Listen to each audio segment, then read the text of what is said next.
register your SIM before the deadline? Okay. Were you not worried that you were going to No, I wasn't lose worried. your I wasn't number? worried.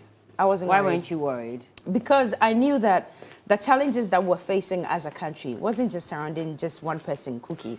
There are millions out there who still do not have their Ghana cards. Yesterday I was listening to, what's his name again? Ganiu, Abdul Ganiu.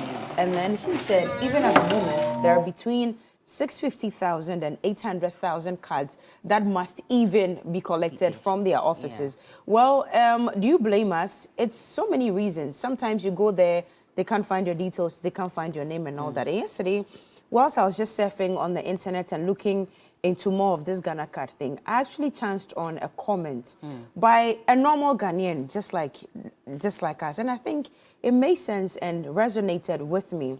The person commented and said that when I was registering for my Ghana card, there's actually a portion on the form that would ask me for my phone number. So if you're asking for my phone number whilst you're registering me for the Ghana card, why can't you take advantage of that information and just do the syncing and the linking? Well, if you think that it must be more technical, then why can't you have the telcos on station where we are registering for the Ghana cards? We can have the telcos sitting there. So maybe moving from the Ghana card desk, then you can go to the telco desk and then get it registered, and that's it. And already I'm hearing some journals and some stakeholders saying that once the postponement was announced, the queues have reduced, people have disappeared. But I am not one to put the blame on people who disappeared. People have been sitting in these queues for a very long time, left their livelihoods, left so many productive things that they are doing just to be in the queue. There was a mad rush on the 31st. That was on Sunday, I believe. There was a mad rush because many people thought that their SIMs were going to be blocked. And in this day and age, many people live their lives on their phones. So if the queues were teeming, it was because it was going to be cut.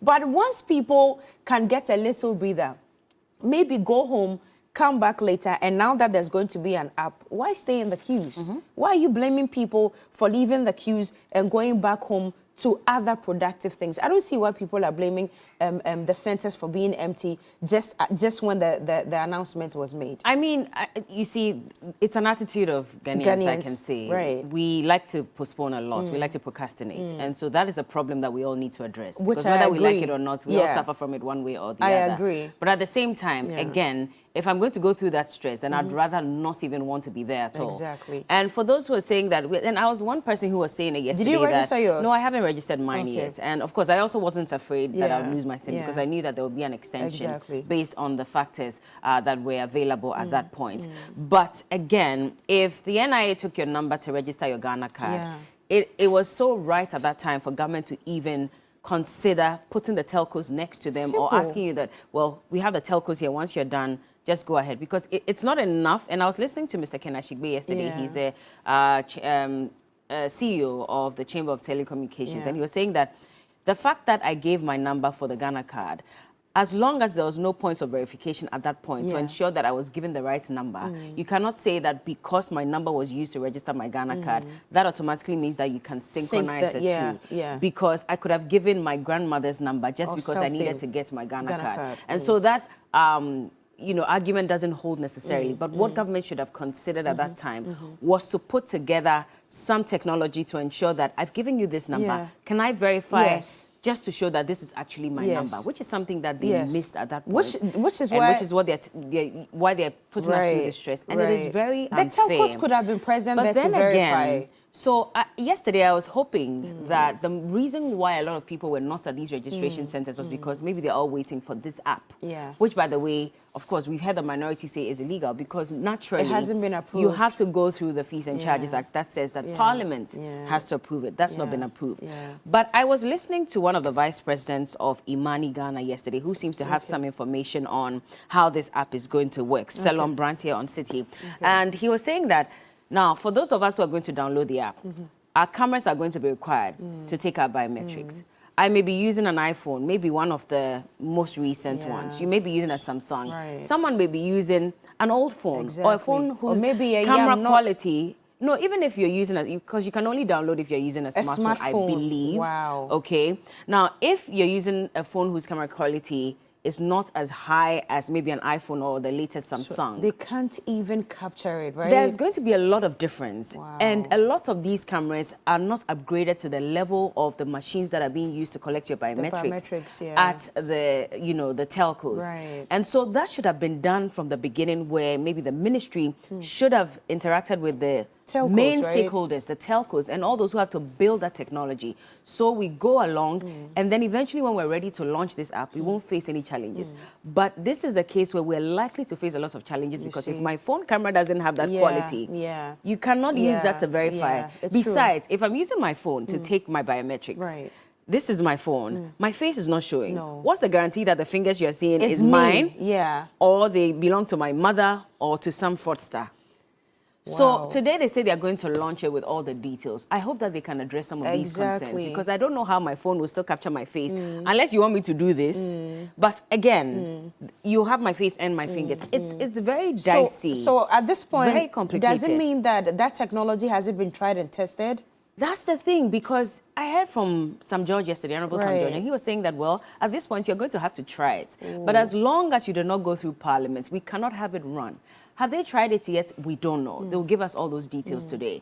And I hope that they can answer that concern that, I mean, if I'm putting my fingers in front of the camera, what is the guarantee that they are my fingers and not that of someone else? And can it really decode? You know how we have all these... Exactly, how they can decode them. Exactly. Because sometimes, even on the biometric machines, you place it, it doesn't even take it well, and you have to redo and redo a number of times, you know.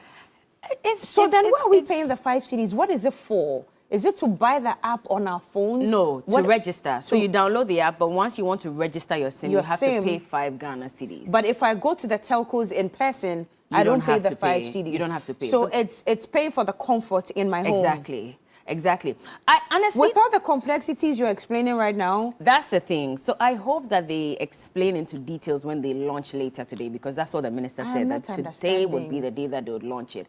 But I foresee a lot of challenges, especially if it is true that they did not engage the telcos, they did not engage the stakeholders to build that technology that can handle whatever challenges may come about. If that's the case, it's going to be a very daunting task for anyone who's going to try to do it. Do I subscribe to the idea of having to do it in the comfort of my home? 100. Absolutely. Because a lot of us were complaining, which is the reason why I didn't go to the telco. I wasn't ready to queue. The queues were too long. The queues were too long. So I hope that they can fix whatever challenges. I also thought that it was a little too late for the minister to announce that they are now looking into how amputees and people with some form of deformities who cannot use their hands, would register. Yesterday there was a story on News 360 of a man who said that he registered for his Ghana card earlier, but then he went through an accident. His whole so you saw his whole arm exactly. I saw so you cannot take his biometrics necessarily. He says he's been there. They say he should come another time, and he's a little confused as to what to do. We didn't even make provision for handicapped people.